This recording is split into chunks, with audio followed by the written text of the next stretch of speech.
From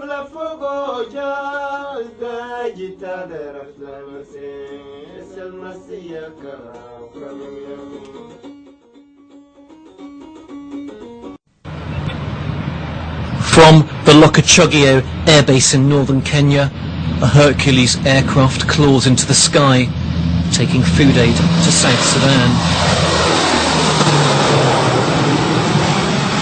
Painted United Nations white, they bear the blue logo of the World Food Programme, a hand clutching ears of corn. On the ground, aid workers and aircrew prepare further aid drops of food, medicines or clothes. The UN aid effort in South Sudan is costing almost $1 million a day. But the UN says it may take another year for the 2 million famine victims to fully recover, and so the aid flights continue. But there's one part of war-ravaged South Sudan the UN flights aren't going to. In tiny Cessna aircraft, these aid workers are flying to the remote and rugged Nuba Mountains. Despite the ongoing famine, the Sudan government has banned all agencies, including the UN, from taking aid here. Because of this blockade, the Nuba remain one of the most isolated areas on Earth.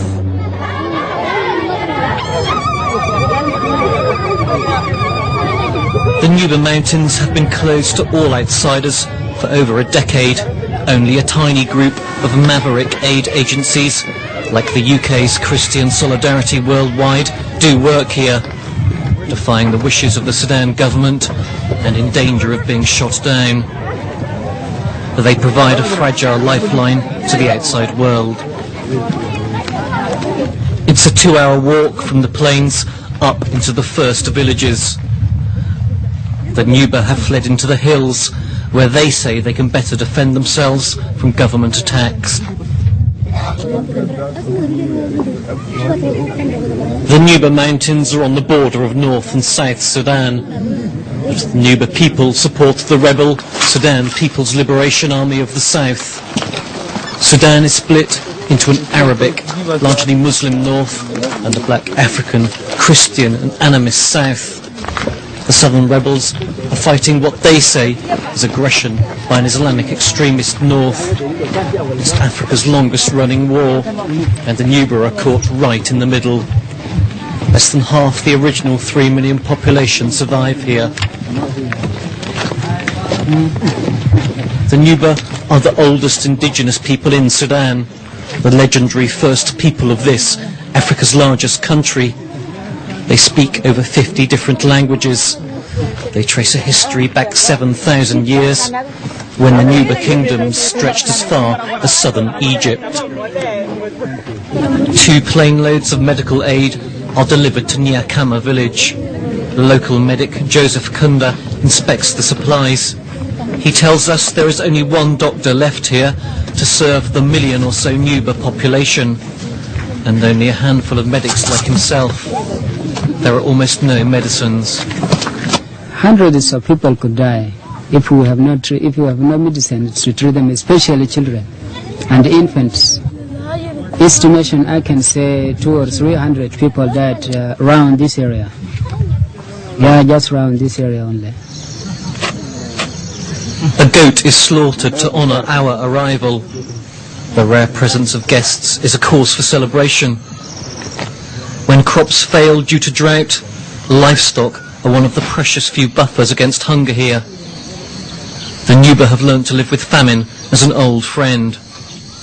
People depend just to dig roots and eat roots from ground, and children dies and because of the malnutrition and some ailments caused by starvation. The Nuba used to farm the fertile soils of the plains, but government forces launched a scorched earth policy, burning and looting villages, so they retreated into these hills.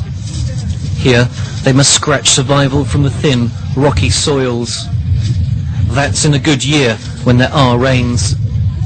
Last year, when famine hit South Sudan, An estimated 100,000 Nuba faced starvation, but the government blockade of the Nuba remained in place, and they were the only people in all Sudan denied UN food aid. These 3 women lost children to the hunger. There are many more like them.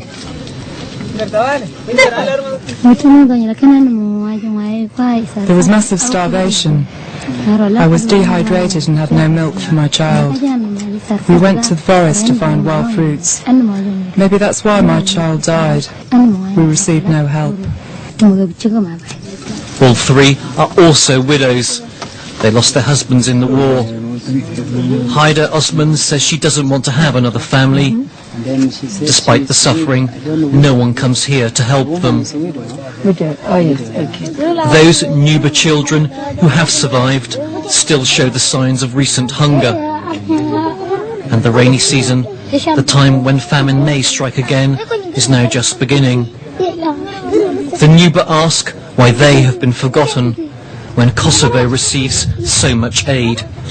What the Western done in Kosovo is very good. I don't say it, but it's very good to save people from problem. But why they don't want to help also Sudanese people to get out of this problem, I also don't know, because the war in Sudan started before the war in Kosovo. And many people died in the war. Millions of people, I say, died in Sudan. I thought that UN is for all the people, to help all people in the world, but it is opposite. They may lack even the basics of human survival, but every Nuba household boasts a gun. They accuse the Islamic extremist regime of deliberately closing them off from the outside world and pursuing a jihad or Islamic holy war to exterminate them. We are fighting actually to restore our dignity and to reserve our cultures from the process of Arabization which is taking place by the policies of the government, the Islamic government in Khartoum.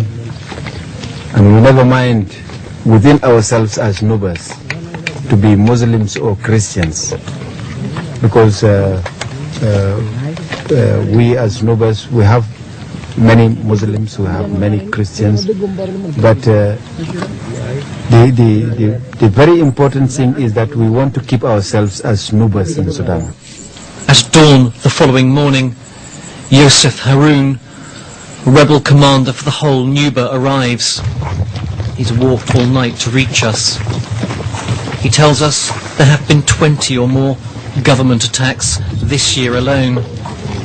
Over 3,000 Nuba civilians have been captured and taken to the so-called peace camps. They call them peace camps, but they're not peaceful places. The people are divided into 4 groups. The boys to be trained as soldiers for indoctrination, the girls to be taken as wives for soldiers. The adults are taken to work in the military farms. If they suspect you are a rebel soldier, you'll be killed immediately. These 3 young men have recently escaped from these peace camps. They were forced to train as government soldiers. Then they were sent to fight against their own Nuba people. They tied our hands behind our backs and poured water over us. They rolled us on the ground and beat us. Many died. After torture, they took us to the military farms. Here we had to work and harvest food. They took one of the prisoners to be killed. When I had seen them kill him, I asked the commander if I could use the bush to urinate. The soldier they sent to escort me shot at me when I ran, but he missed and I escaped.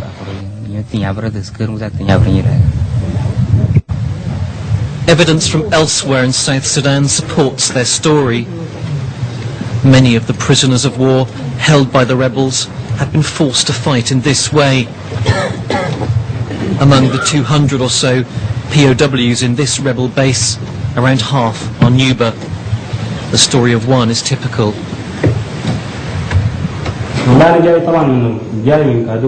I was a student, but I was captured by the army in a roadblock when travelling from the Nuba to Khartoum.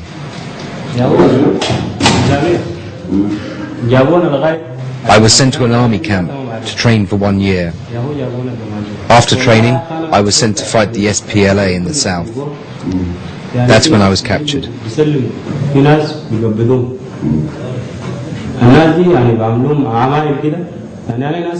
I saw the government forces capture civilians and torture them at the base, with their nails pulled out with pliers.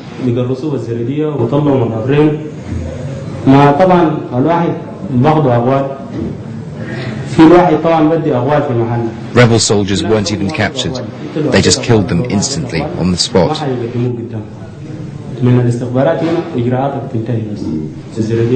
Sometimes they were interrogated, but then they were killed. I hated the horror and cruelty of this torture.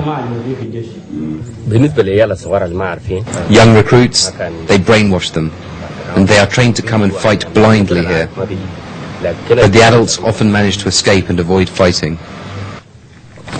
Most disturbing of all, the Nuba claim UN food aid is being used in the peace camps as another weapon to destroy the Nuba people.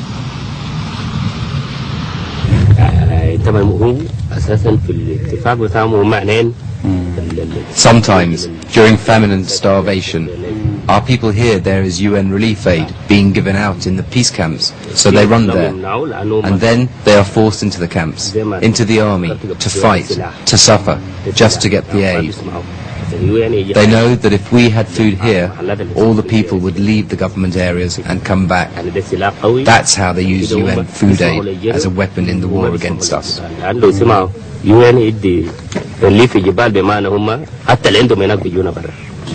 Relief worker and British politician Baroness Cox led the mission to the Nuba for aid agency Christian Solidarity Worldwide. In the visit to Nuba Mountains this time, I think the most disturbing aspect was the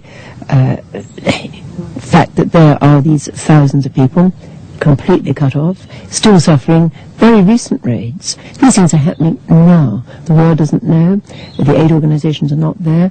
The people have nothing. They're cut off, isolated and dying. They think that this is an area of the north. There is lots of ethnic cleansing in the Nuba Mountains. And so they have something to hide, a great deal to hide in the Nuba Mountains. And they are very uncomfortable about foreigners, relief workers or anybody to go to the Nuba Mountains. It's a closed district for the regime. As we prepare to leave, we hear news that the first ever UN mission has just been allowed into the Nuba Mountains to assess aid needs. But as the UN well know, that's the start of a long process of negotiating access, which the government can frustrate for years.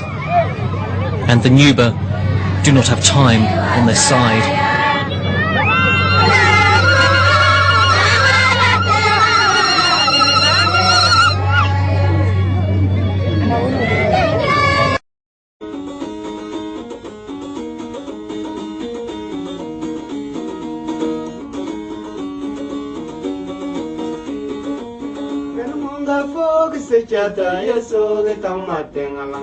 Tama pedulur mi tangata nyegal maligirod ilal kulrain wangera kidai matengalanga